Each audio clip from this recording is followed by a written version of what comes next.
Bismillahirrahmanirrahim. Assalamualaikum warahmatullahi wabarakatuh. Sobat ASN di mana saja berada, semoga kita semua selalu diberikan perlindungan dan keselamatan dari Yang Maha Kuasa Allah Subhanahu wa Ta'ala, dan kita semua selalu dijaga dan dilindungi dari segala keburukan maupun dari segala mudarat. Baik, Sobat ASN di mana saja berada, pada kesempatan ini saya akan berbagi informasi mengenai Indeks Profesionalitas ASN atau disebut dengan IPASN ya. Jadi seseorang dianggap memiliki tingkat profesionalitas terutama bagi para ASN itu bisa dilihat dari nilai IP ASN. Bagaimana caranya? Mari kita lakukan secara bersama-sama. Pertama, kita harus sudah masuk di dalam ASN digital ya. Di sini kita klik saja layanan individu ASN. Nah, di sini kita klik yang My ASN, klik saja. Nah, nanti akan tampil seperti ini Bapak Ibu ya. Nah, di sini Bapak Ibu untuk mengetahui indeks profesionalitas ya, kita cari tombol sebelah kiri ya, tombol layanan ASN. Kita klik saja. Nah, di sini Bapak Ibu ada beberapa fitur, kita cari yang fitur indeks profesionalitas ASN. Nah, ini ada sebelah bawah ya. Kita klik saja IP, fitur IP-nya. Nah, di sini bisa ketahuan Bapak Ibu ya. Di sini ada tulisan atau judul indeks profesionalitas ya. Di sini bisa kita ketahui nilai maksimal yang kita miliki sekarang ada berapa ya. Nah, ini sebenarnya Bapak Ibu semua, IP ini Bapak Ibu ya terdiri dari 4 sumber ya, 4 sumber nilai IP yang kita miliki, yaitu pertama dari hasil penilaian kinerja ya, dia maksimal nilainya 30. Ini berasal dari predikat SKP yang kita miliki ya. Kalau SKP kita bernilai baik atau predikatnya baik, dia nilainya 25. Tapi kalau sangat baik, dia nilainya 30 ya. Dan untuk yang kedua dari riwayat hukuman disiplin ya. Kalau kita tidak pernah dijatuhi hukuman disiplin, maka kita mendapatkan nilai maksimal 5 ya. Dan untuk yang ketiga adalah riwayat kompetensi, pengembangan kompetensi yang kita ikuti ya. Dia nilai maksimalnya 40 ya, 40. Nah, nanti Bapak Ibu disinilah yang akan bermain lebih luas ya. Bapak Ibu bisa menaikkan nilai IP-nya biasanya berasal dari kompetensi. Semakin banyak pelatihan yang Bapak Ibu ikuti, dibuktikan dengan sertifikat, maka nilai IP Bapak dan Ibu pun akan semakin tinggi ya. Dan ini juga biasanya sesuai dengan tingkat jabatan yang dimiliki oleh seorang ASN ya. Semakin tinggi jabatannya, misalnya eselon 3, maka dia harus punya kemampuan atau mengikuti pendidikan sesuai dengan jenjangnya tadi ya. Begitu pula dengan eselon 2 pasti harus lebih tinggi lagi maksudnya diklat yang harus dimilikinya sesuai dengan jenjang jabatannya. Dan yang keempat adalah kualifikasi. Ini merupakan riwayat pendidikan terakhir kita. Jadi ini berdasarkan ijazah pendidikan formal yang kita miliki ya, yang S1, S2, S3 ataupun mungkin di bawah itu ya, itu ada nilai masing-masing. Sehingga nanti ketika diakumulasikan diketahui nilai totalnya berapa. Nah, Bapak Ibu Sobat ASN, seperti yang saya bilang tadi ya, untuk seorang ASN biasanya lebih banyak berpeluang untuk meningkatkan nilai IP-nya itu dari unsur yang ketiga, yaitu kompetensi ya. Jadi di sini Bapak Ibu untuk kompetensi itu dihitungnya 2 tahun sekali ya. Sertifikat yang dimiliki itu dihitung 2 tahun sekali. Setiap 2 tahun harus diperbaharui. Setiap 2 tahun harus diperbaharui. Nah, bagaimana cara memasukkan atau mengupload sertifikat ke dalam MyASN ya? Di sini ada caranya Bapak Ibu ya. Caranya kita kembali lagi ke home Bapak Ibu ya. Di sini maaf. Kita kembali ke home. Ya, kita klik tombol home. Nah, di sini Bapak Ibu, di tombol home ini kita cari fitur riwayat diklat atau kursus. Ya, mungkin Bapak Ibu sebelumnya langsung mengklik riwayat diklat atau kursus ya di sebelumnya. Nah, untuk kali ini Bapak Ibu jangan langsung mengklik riwayat diklat atau kursus ya, tapi kita pilih dulu lihat semua ya. Nah, di sini mungkin bagi para CPNS ataupun P3K yang baru diangkat harus memastikan unit verifikasinya ya, yaitu Badan Kepegawaian dan Pengembangan Sumber Daya Manusia atau BKPSDM. Nah, mungkin bagi Bapak Ibu baik PNS yang baru ataupun P3K yang baru bila belum sesuai ya, maka Bapak Ibu bisa mengklik tombol ubah ya. Dan di sini kita ketik saja badan ya, dan kita cari.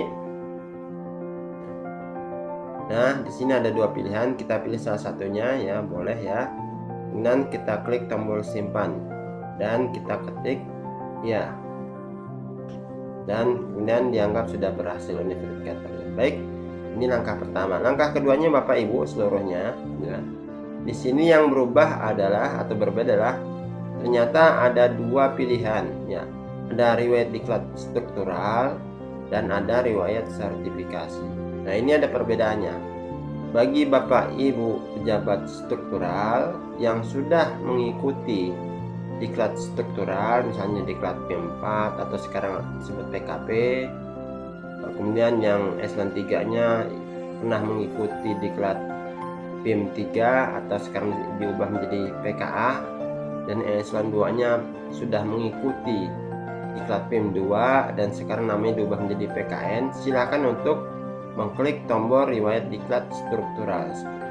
Kita buka sebentar ya Bapak Ibu ya, seperti ini. Nah, kemudian kita klik tombol tambah baru ya, karena kita ingin mengupload sertifikat diklatnya. Nah, di sini kita klik diklat struktural ya. Ternyata memang hanya cuma satu ya. Jadi jenis diklatnya hanya satu, yaitu diklat struktural. Jadi ini memang dikhususkan bagi para pejabat struktural ya. Untuk pejabat fungsional ataupun pelaksana ataupun P3K tidak dianjurkan mengisi ke dalam sini ya, karena memang nih dikhususkan bagi para pejabat struktural ya. Bagaimana mengisinya? Tinggal Bapak Ibu pejabat struktural tinggal isi saja dari nama diklat, kemudian institusi penyelenggara, sampai nanti dengan rumpun diklat seperti biasa ya. Nanti kemudian ketik lanjutkan.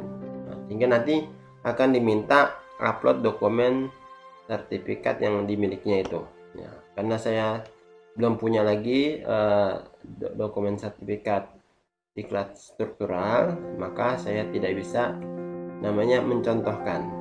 Tapi saya yakin Bapak Ibu pejabat struktural tidak akan kesusahan untuk memasukkan data sertifikat yang sudah dimilikinya. Baik, lalu bagaimana untuk pegawai yang lain? Maka kita kembali lagi. Bapak Ibu ya. Bentar. Kita kembali lagi. Nah, di sini kita pilih yang riwayat sertifikasi. Jadi untuk riwayat sertifikasi ini semuanya bisa ditampung ya, baik pejabat struktural, pejabat fungsional, pelaksana maupun P3K. Kita klik saja ya. Kita klik, kemudian kita klik juga tambah baru. Nah, di sini akan diminta masukkan data. Nah, di sini ada tertulis jenis sertifikasinya. Kita klik saja. Ternyata ada 4 jenis sertifikasi ya Sobat ASN. Ada sertifikasi, ada kursus, ada paten atau haki, dan ada penulisan ilmiah. Baik, kita coba satu dulu ya, yang sertifikasi. Seperti apa bentuknya? Ternyata untuk sertifikasi ya, di sini akan diminta data-data dari klasifikasi dan nama sertifikasinya, nomor sertifikatnya, tanggal, dan ada masa berlaku mulai tanggal berapa, dan mulai ada juga masa berlaku ya, atau expired date-nya kapan ya. Dan kemudian ada letak gelar. Kalau memang di dalam sertifikatnya diberikan gelar, baik gelar depan ataupun gelar belakang. Ya, kemudian ada lembaga sertifikasinya. Nah, khusus untuk lembaga sertifikasinya ternyata BKN sudah mendata dan merilis lembaga sertifikasi yang ada di Indonesia. Jadi kalau kita klik sini Bapak Ibu, nah di sini kita tinggal memilih saja lembaga sertifikasi yang kita pernah ikut pelatihan sehingga mendapatkan sertifikat pelatihannya, ya seperti ini ya. Jadi sudah ada ya. Jadi kita tidak bisa lagi namanya keluar dari data yang sudah ada di dalam BKN ya.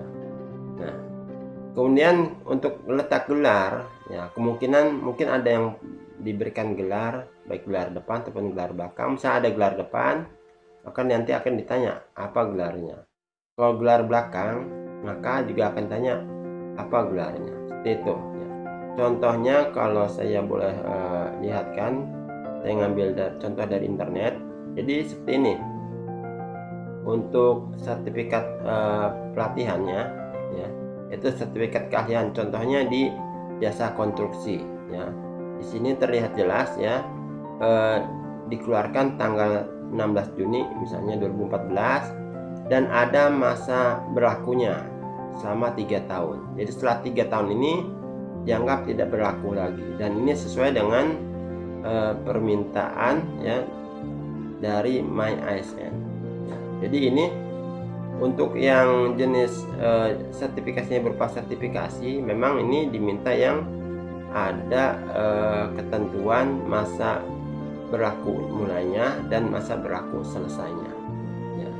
Jadi dan kemudian untuk lembaganya sendiri sudah ditentukan oleh BKN. Jadi bagi Bapak Ibu ASN yang punya sertifikat keahlian seperti ini ya, silakan masukkan data melalui pemilihan jenis sertifikasinya berupa sertifikasi. Nah, itu yang pertama ya Bapak Ibu. Yang kedua, kalau kita pilih kursus ya, pilih kursus. Nah, untuk kursus ini ya nanti akan diminta data dan berupa jenis kursus, klasifikasinya, nama kursus, dan institusi penyelenggara, nomor sertifikat, tahun kursus, tanggal mulai, tanggal berakhir, dan durasi jamnya. Jadi Bapak Ibu ASN ya, untuk jenis sertifikasi berupa kursus inilah yang sebelumnya kita lakukan ya. Kita mengupload sertifikat pelatihan yang kita miliki, misalnya dari sosialisasi, webinar, pelatihan teknis, BIMTEK, ataupun pelatihan fungsional. Ini kita mau atau kita masukkan di tempat jenis sertifikasi berupa kursus ini ya. Jadi kalau kemarin itu ke riwayat diklat kursus ya digabungkan, kalau sekarang kita dimasukkan ke dalam kursus ya. Jadi sertifikat pelatihan di luar struktural ataupun yang tadi ya, yang ada masa berlakunya, maka bisa masukkan ke dalam sini ya. Mungkin kita sering ikut webinar, punya sertifikat, masukkan ke dalam jenis kursus ya, seperti itu ya. Nah, oke, saya lanjut dulu Bapak Ibu, nanti kita akan lebih konsen di kursus ini. Kita buka lagi yang nomor 3, yaitu paten atau haki. Nah, untuk jenis sertifikasi berupa paten atau haki ini dari namanya saja sudah kita bisa memprediksi bahwa ini adalah sertifikat yang dimiliki oleh para ASN yang mempunyai produk tertentu, baik itu barang ataupun tulisan ataupun temuan yang lain yang sudah memiliki hak paten ya, yang sudah diakui hak patennya, sehingga bisa dimasukkan ke dalam jenis sertifikasi berupa paten atau haki ya. Karena nanti di sini akan diminta data klasifikasinya, jenis patennya, judul patennya, tingkatan patennya, hingga nanti tanggal terbit patennya kapan ya. Jadi ini dikhususkan bagi para ASN yang memiliki temuan yang dipatenkan gitu ya. Oke, kita lanjut ya, yang keempat yaitu penulisan ilmiah. Nah, dari judul saja penulisan ilmiah ya, ini kita bisa langsung memprediksi bahwa memang untuk masukkan data seperti ini adalah bagi para ASN yang memiliki penulisan ilmiah. Ya, penulisan ilmiah nanti dia akan ditanya ya tentang data-data penyelenggara siapa, dan ada kode ISN-nya, ada nomor ISSN-nya ya. Kalau karya ilmiah sudah terbit, sudah masuk ke dalam jurnal, pasti ada nomor ISSN dan nomor DOI-nya. Jadi bagi Bapak Ibu ASN yang memiliki tulisan ilmiah dan sudah diterbitkan di dalam jurnal, maka bisa masukkan ke dalam jenis sertifikasi berupa penulisan ilmiah ya. Ini ya. Itu ya Bapak Ibu ya. Nah, Bapak Ibu, sekarang kita fokus saja ke dalam jenis sertifikasi berupa kursus seperti saya sebutkan sebelumnya. Di sini saya sudah ada contoh. Saya punya sertifikat yang terbaru dari webinar. Jadi di sini saya ada contohnya, bisa kita sama-sama coba upload ya. Pertama, jenis sertifikasinya adalah kursus, dan jenis kursusnya kita pilih ya. Di sini karena saya ikut webinar, kita pilih yang seminar ya. Kemudian klasifikasi kursusnya ya. Di sini ini pilihannya sama dengan sebelumnya ya Bapak Ibu. Cuma mungkin ada penambahan beberapa. Contohnya yang saya ikuti adalah tentang ASN ya, tentang kepegawaian ya. Kalau sebelumnya pilihan kepegawaian ini belum ada ya. Jadi sekarang sudah ada aparatur negara atau kepegawaian, kita pilih. Kemudian nama kursusnya ya, kita lihat dulu ya, nama kursusnya adalah Webinar Nasional ASN Juara Seri 5 ya. Kita ketik saja Webinar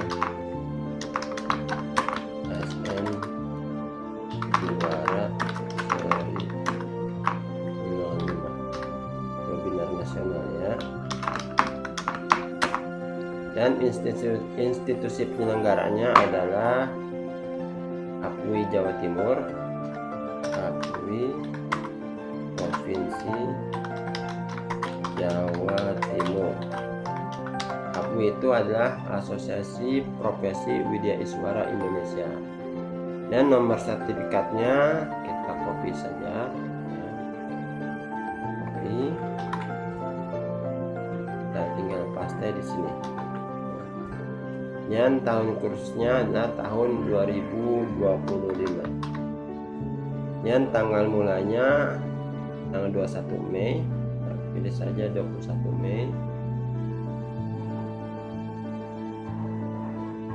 Sehingga 21 Mei.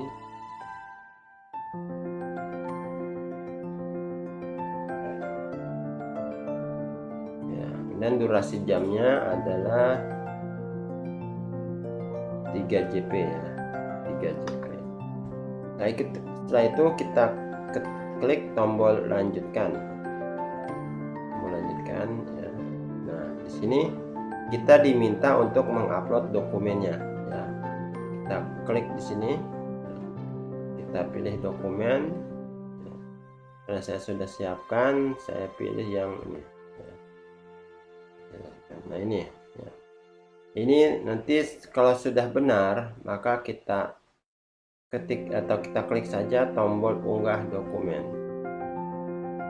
ya, ini.